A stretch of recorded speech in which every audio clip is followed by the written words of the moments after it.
નમસ્કાર મિત્રો, સ્વાગત છે તમારું અમારી યુટ્યુબ ચેનલમાં। તો મિત્રો, પ્રાથમિક શાળાના શિક્ષક બનવા માટે 2 વર્ષનો જે પીટીસી નો કોર્સ છે તે પાસ કરવો પડતો હોય છે। પીટીસી ની પરીક્ષા પાસ કરવી પડતી હોય છે કે જેને હવે ડિપ્લોમા ઇન એલિમેન્ટરી એજ્યુકેશન તરીકે ઓળખવામાં આવે છે। તો મિત્રો, વર્ષ 2024 માટે પીટીસી માં એડમિશન શરૂ કરવામાં આવેલું છે। તો પ્રવેશ પ્રક્રિયા વિશે આપણે તમામ માહિતી એક જ વિડીયોમાં મેળવશું, પરંતુ તે પહેલા વિડીયો ગમે તો લાઈક અને શેર કરી દેજો। ચેનલમાં નવા હોય તો ચેનલને સબસ્ક્રાઇબ કરી દેજો। તો ચાલો મિત્રો, વિડીયોની શરૂઆત કરીએ। તો મિત્રો, આજે જાહેરાત છે તે પ્રાથમિક શિક્ષણ નિયામક શ્રીની કચેરી તરફથી આપવામાં આવેલી છે। પ્રાથમિક શિક્ષણ ડિપ્લોમા એટલે કે ડિપ્લોમા ઇન એલિમેન્ટરી એજ્યુકેશનમાં વર્ષ 2024-25 ના પ્રથમ વર્ષમાં પ્રવેશ અંગેની કંઈક જાહેરાત આપવામાં આવેલી છે। રાજ્યમાં એનસીટીઈ દ્વારા માન્યતા પ્રાપ્ત સરકારી, બિન સરકારી, અનુદાનિત તેમજ સ્વનિર્ભર અધ્યાપન મંદિર અને જિલ્લા શિક્ષણ અને તાલીમ ભવનોમાં ગુજરાતી, હિન્દી, ઉર્દુ, મરાઠી અને અંગ્રેજી માધ્યમમાં ચાલતા 2 વર્ષનો જે કોર્સ છે પ્રાથમિક શિક્ષણ ડિપ્લોમાનો અભ્યાસક્રમ છે।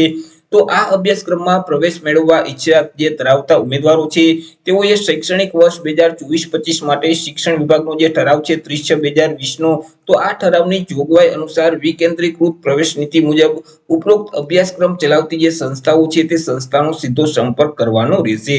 મિત્રો, અહીં સંસ્થાની જે યાદી છે તે જે પ્રાથમિક શિક્ષણ નિયામક શ્રીની જે કચેરીની ઓફિશિયલ વેબસાઇટ છે gujarat-education.in/primary, તો આ વેબસાઇટ ઉપર સંસ્થાઓની યાદી મૂકવામાં આવેલી છે। ત્યાંથી તે યાદી ડાઉનલોડ કરી અને તમે તે સંસ્થાની યાદી જોઈ શકશો।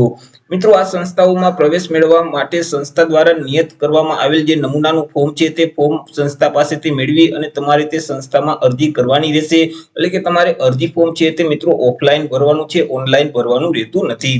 ઉમેદવાર છે તે એક કરતા વધારે સંસ્થામાં અરજી ફોર્મ ભરી શકશે અને ઉમેદવારને મેરિટના આધારે પ્રવેશ છે તે આપવામાં આવશે। ચર્ચા કરી લઈએ મિત્રો અરજી ફોર્મ વિશે કે અરજી ફોર્મ કઈ તારીખથી કઈ તારીખ સુધીમાં ભરી દેવાના રહેશે। તો આજથી અરજી ફોર્મ શરૂ કરી દેવામાં આવેલા છે, એટલે કે 28/5/2024 થી લઈને 11/6/2024 સુધીમાં તમારે અરજી ફોર્મ મેળવી અને ઓફલાઈન અરજી ફોર્મ ભરી દેવાનું રહેશે। મિત્રો, રવિવાર સિવાય સંસ્થા ખાતે તમે 11 વાગ્યાથી લઈને 5 વાગ્યા સુધીમાં અરજી ફોર્મ મેળવી અને તમે ભરી શકો છો।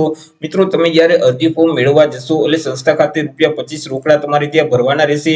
₹25 ભરી અને તમારે ત્યાંથી પ્રવેશ ફોર્મ મેળવી લેવાનું રહેશે। પ્રવેશ ફોર્મમાં તમામ વિગત ભરી તેની સાથે ડોક્યુમેન્ટ એટેચ કરી અને જે સંસ્થા ખાતે તમે પ્રવેશ ફોર્મ મેળવેલ છે તે સંસ્થામાં 11/6/2024 સાંજના 5 વાગ્યા સુધીમાં અરજી ફોર્મ જમા કરાવી દેવાનું રહેશે। પ્રવેશ ફોર્મ જમા કરાવતી વખતે અસલ પ્રમાણપત્રો જેવા કે HSC ની માર્કશીટ છે, ટ્રાયલ સર્ટિફિકેટ છે, શાળા છોડ્યાનું પ્રમાણપત્ર એટલે કે સ્કૂલ લિવિંગ સર્ટિફિકેટ છે, જો તમે વિકલાંગ વ્યક્તિ હોય તો શારીરિક ખોડખાપણનો દાખલો છે, અનામત વર્ગના ઉમેદવાર હોય તો જાતિનું પ્રમાણપત્ર છે, સામાજિક અને શૈક્ષણિક રીતે પછાત વર્ગના ઉમેદવાર હોય તો 1/4/2024 પછીનું જે તમારી પાસે નોન ક્રિમિનલ સર્ટિફિકેટ છે તે સર્ટિફિકેટ રજૂ કરવાનું રહેશે। પરંતુ મિત્રો, અહીં જે નોન ક્રિમિનલ સર્ટિફિકેટ છે તે 1/4/2024 પહેલાનું હોય તો તેની જે માન્યતા મુદત છે તે 31/3/2025 સુધીની હોવી જોઈએ। ત્યાર પછી જે ઈડબ્લ્યુએસ કેટેગરીના ઉમેદવાર છે, આર્થિક રીતે નબળા વર્ગના ઉમેદવાર છે, તેઓએ ઈડબ્લ્યુએસ નું પ્રમાણપત્ર આપવાનું રહેશે અને આ જે પ્રમાણપત્ર છે તેની જે મુદત છે તે 31/3/2025 સુધીની હોવી જોઈએ। ચર્ચા કરી લઈએ આપણે પ્રવેશ માટે જરૂરી લાયકાત વિશે, એટલે કે વિદ્યાર્થીની લાયકાત કેટલી હોવી જોઈએ। તો વિદ્યાર્થીઓએ કોઈ પણ સરકાર માન્ય બોર્ડમાંથી કોઈ પણ પ્રવાહ જેમ કે વિજ્ઞાન પ્રવાહ, સામાન્ય પ્રવાહ, વ્યવસાયલક્ષી પ્રવાહ કે ઉત્તર બુનિયાદી પ્રવાહ, કોઈ પણ પ્રવાહમાંથી ધોરણ 12 ની બોર્ડની પરીક્ષા પાસ કરેલ હોવી જોઈએ। લઘુત્તમ ગુણની ચર્ચા કરીએ તો મિત્રો, અહીં ધોરણ 12 ની બોર્ડની પરીક્ષા જે પાસ કરેલ છે તેમાં વિદ્યાર્થીઓએ ઓછામાં ઓછા 50% મેળવેલ હોવા જોઈએ। પરંતુ જે અનામત વર્ગના ઉમેદવાર છે જેમ કે અનુસૂચિત જાતિ, અનુસૂચિત જનજાતિ, સામાજિક અને શૈક્ષણિક રીતે પછાત વર્ગ, આર્થિક રીતે નબળા વર્ગના જે ઉમેદવાર છે તેઓએ ધોરણ 12 ની બોર્ડની પરીક્ષા જે પાસ કરેલ છે તેમાં ઓછામાં ઓછા 45% મેળવેલ હોવા જોઈએ। પ્રવેશ માધ્યમ વિશે ચર્ચા કરીએ તો કે ઉમેદવારોએ જે માધ્યમમાં ધોરણ 10 ની પરીક્ષા પાસ કરેલ છે એ જ માધ્યમમાં પ્રવેશ છે તે મળવાપાત્ર થશે। વય મર્યાદા એટલે કે એજ લિમિટ વિશે ચર્ચા કરીએ તો 1/7/2024 ને ધ્યાનમાં રાખી ઉમેદવારે પોતાની ઉંમરની ગણતરી કરવાની રહેશે। 1/7/2024 ના રોજ ઉમેદવારની ઉંમર છે તે વધુમાં વધુ 24 વર્ષની હોવી જોઈએ। 24 વર્ષ કરતા ઉમેદવારની ઉંમર વધવી જોઈએ નહીં। પરંતુ અહીં મિત્રો, જે અનામત વર્ગના ઉમેદવાર છે જેમ કે અનુસૂચિત જાતિ, અનુસૂચિત જનજાતિ, સામાજિક અને શૈક્ષણિક રીતે પછાત વર્ગ છે, આર્થિક રીતે નબળા વર્ગના ઉમેદવાર છે, તેઓને ઉંમરમાં 5 વર્ષની છૂટછાટ આપવામાં આવશે। એટલે તેઓની જે ઉંમર છે તે 1/7/2024 ને ધ્યાનમાં રાખી વધુમાં વધુ 29 વર્ષની હોવી જોઈએ, 29 વર્ષ કરતા તેમની ઉંમર વધવી જોઈએ નહીં.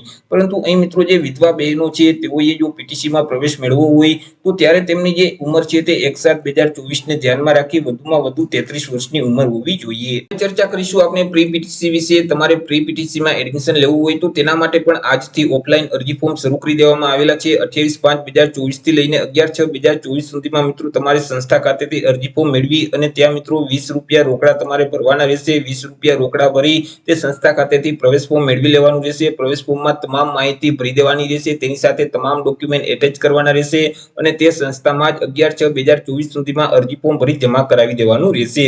મિત્રો તેના માટે આપણે લાયકાતની ચર્ચા કરીએ તો ગુજરાત માધ્યમિક અને ઉચ્ચતર માધ્યમિક શૈક્ષણિક બોર્ડ તરફથી લેવામાં આવેલ જે ધોરણ 12 ની બોર્ડની પરીક્ષા છે તે પાસ કરેલ હોવી જોઈએ. અને મિત્રો તમે જે ધોરણ 12 ની બોર્ડની પરીક્ષામાં જેટલા ટકાવારી મેળવેલ છે તે ટકાવારીના આધારે તમને પ્રવેશ છે તે મળવા પાત્ર થશે. ઉંમર વિશે ચર્ચા કરીએ તો 1/7/2024 ને ધ્યાનમાં રાખી ઉમેદવારની ઉંમર છે તે વધુમાં વધુ 24 વર્ષની હોવી જોઈએ, પરંતુ અનામત વર્ગના ઉમેદવાર છે તેઓને ઉંમરમાં 5 વર્ષની છૂટછાટ મળવા પાત્ર થશે. એટલે તેઓની ઉંમર છે તે 1/7/2024 ને ધ્યાનમાં રાખી વધુમાં વધુ 29 વર્ષની હોવી જોઈએ. તો આવી રીતે મિત્રો પ્રાથમિક શાળાના શિક્ષક બનવા માટે જે પીટીસી અને પ્રી પીટીસી નો કોર્સ છે તો તેમાં વર્ષ 2024-25 માટે અરજી ફોર્મ શરૂ કરી દેવામાં આવેલા છે, એડમિશન શરૂ કરવામાં આવેલા છે. આશા રાખું છું વિડીયો પસંદ પડ્યો હશે. વિડીયો પસંદ પડ્યો હોય તો લાઈક અને શેર કરી દેજો. ચેનલમાં નવા હોય તો ચેનલને સબસ્ક્રાઇબ કરી દેજો. ફરી મળીશું એક નવા ટોપિક સાથે એક નવા જ વિડીયોમાં. ત્યાં સુધી જય હિન્દ, વંદે માતરમ.